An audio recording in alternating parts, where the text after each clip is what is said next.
Assalamualaikum warahmatullahi wabarakatuh. Mohon dosen menyesuaikan.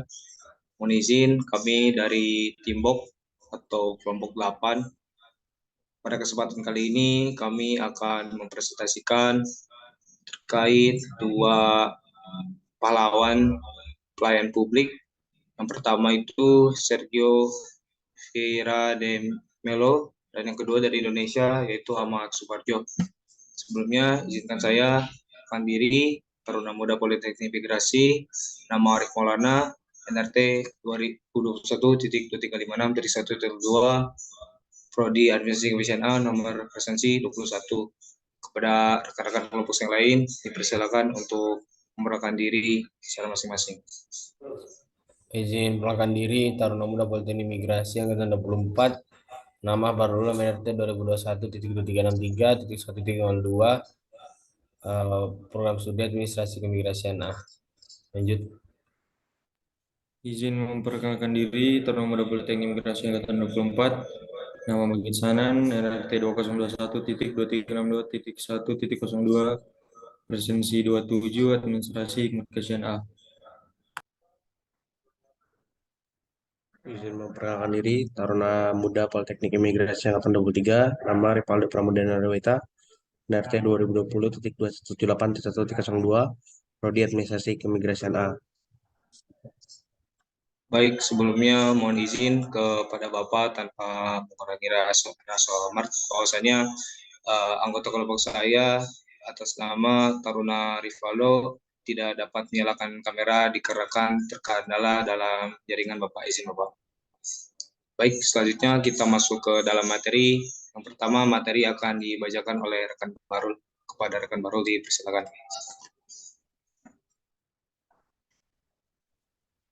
Yang pertama adalah kelompok kami di sini membahas comparison atau perbandingan antara Sergio Vieira de Melo dengan salah satu pahlawan kemerdekaan Indonesia, yaitu Bapak almarhum Ahmad Subarjo. Yang pertama adalah kami akan membahas tentang Sergio Vieira de Melo. Sergio Vieira de Melo ini lahir di Rio de Janeiro, Brazil pada tanggal 15 Maret 1948. Setelah ia lulus dari SMA atau sekolah menengah Prancis Brasil yang berada di Rio, serta bekerja sebentar di Universitas Rio, kemudian ia pindah ke Eropa, di mana di sana Sergio Vieira ini belajar tentang filsafat di University of Fribourg dan kemudian melanjutkannya ke University of Sorbonne di kota Paris, Prancis. Lanjut.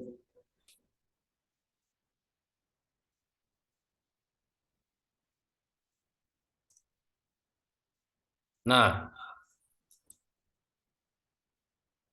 Sekretaris Jenderal PBB atau Kofi Annan pernah menghubungi Vieira de Mello ini untuk menjadi pemimpin dari United Nations Transitional Administration in East Timor atau disingkat UNTAED. Sergio ini pada waktu itu adalah pejabat PBB yang paling cocok untuk melaksanakan tugas-tugas yang beragam.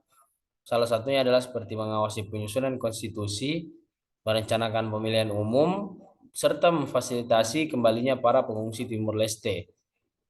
Dia telah ditunjuk sebagai apa yang disebutnya seseorang yang baik hati di negara yang bahkan belum pernah dia kunjungi. Baik rakyat Timur Leste maupun organisasi internasional tidak pernah diberi kesempatan untuk berpendapat tentang bagaimana negara ini akan dibangun atau dijalankan. Meskipun resolusi PBB yang membuat UNTAID sangatlah rinci, tetapi tidak ada rencana untuk membagi kekuasaan dengan rakyat Timur Leste dan untuk menyediakan mereka dengan keamanan ekonomi dan keamanan fisik sehari-hari. Jadi pahlawan seorang Sergio Vieira ini memiliki peran dan juga andil dalam uh, perjalanan Timur Leste dalam meraih kemerdekaannya dari negara Indonesia. Lanjut.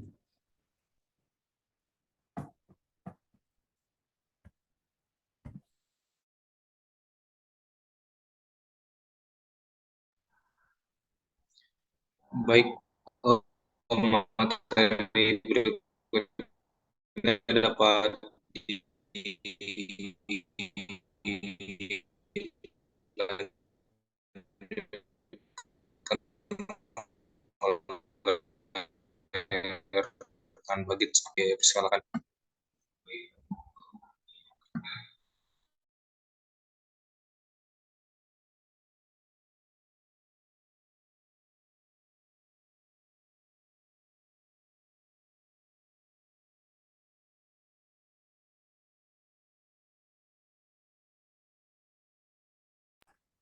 Selanjutnya, memandu Timor Leste menuju kemerdekaan.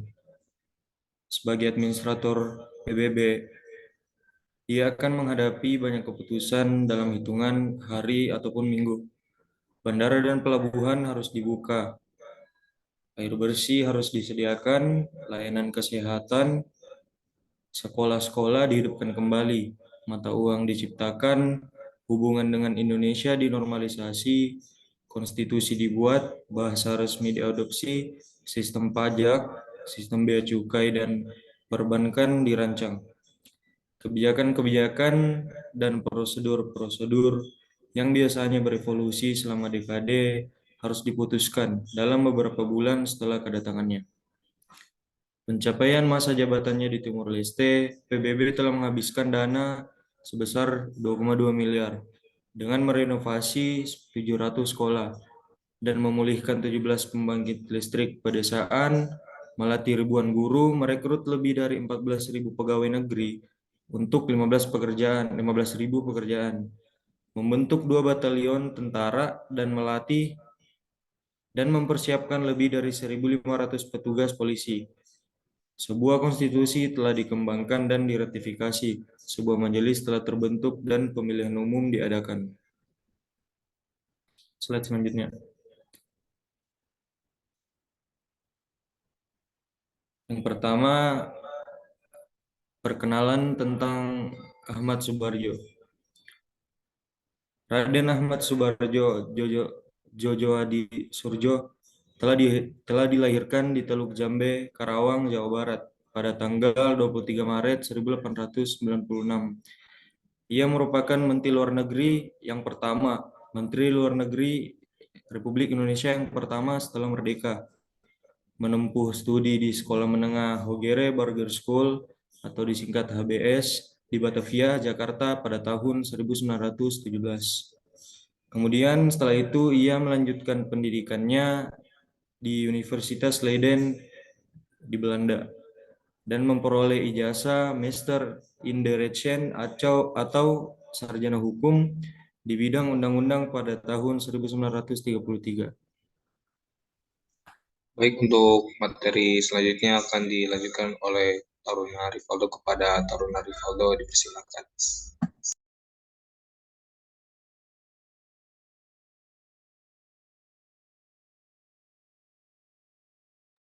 Mohon izin menyesuaikan, izin membacakan materi. Berjuang saat menempuh pendidikan di luar negeri. Pada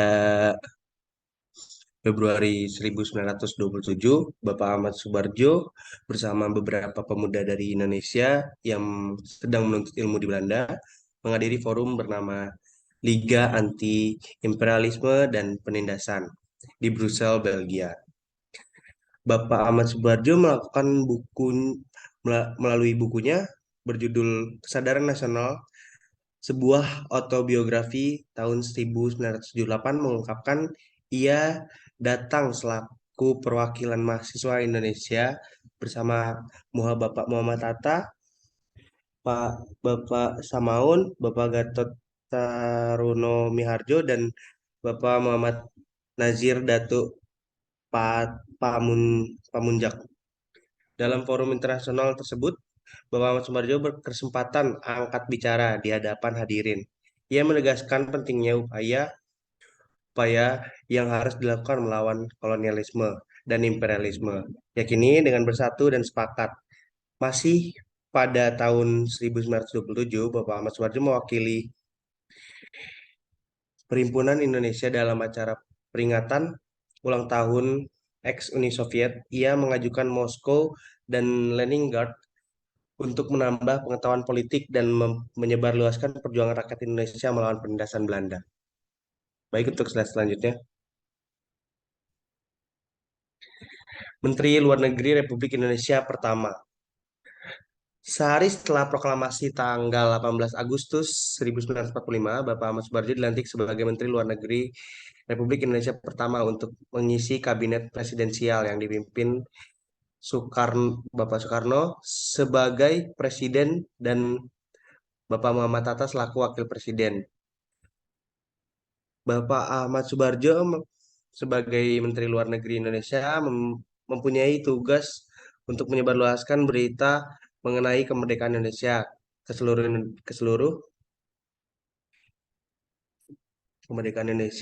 Indonesia dan dunia internasional. Hal tersebut ia usahakan agar bangsa Indonesia mendapatkan pengakuan yang sah atas kemerdekaan Indonesia dari dunia internasional. Untuk menyebarluaskan berita kemerdekaan Indonesia, Pak Subarjo dibantu oleh media radio yang ada di Indonesia saat itu. Baik,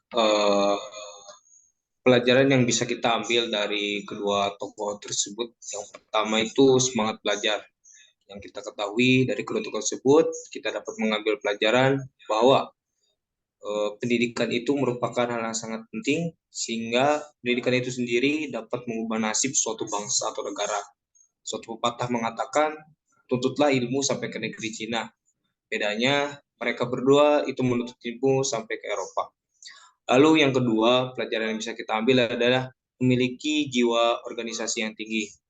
Selain semangat belajar dalam menempuh pendidikan, kita dapat mengambil pelajaran bahwa berperan aktif dalam berorganisasi juga berperan penting. Selain bekerja sama dalam perjuangan bangsa, juga dalam menjalin hubungan baik dengan bangsa atau negara lain. Dan yang terakhir, rela berkorban. Rela berkorban seperti yang dilakukan kedua tokoh tersebut merupakan hal yang mulia demi kemaslahatan dan kesejahteraan banyak orang dengan tidak egois akan kepentingan pribadi sehingga kebahagiaan bersama suatu bangsa dapat tercapai. Kesimpulan yang bisa kami ambil dari kedua tokoh tersebut, sebagai pelayan publik, kita harus memiliki semangat belajar, tidak terhenti di satu hari saja, namun terus-menerus hingga akhir hayat. Berperan aktif dalam suatu organisasi dalam mencapai suatu tujuan yang sudah ditentukan bersama, rela berkorban demi kepentingan masyarakat dan tidak egois mementingkan diri sendiri sehingga kesejahteraan bersama dapat terwujud dan segala hambatan dapat teratasi. Sekian presentasi dari kami terkait dua pahlawan pelayan publik dari luar negeri dan dari dalam negeri. Mohon maaf atas segala tindakan ataupun perkataan yang kurang berkenan. Semoga apa yang kami sampaikan dapat bermanfaat sebagai pengetahuan. Wabillahi taufiq wal hidayah. Assalamualaikum warahmatullahi wabarakatuh.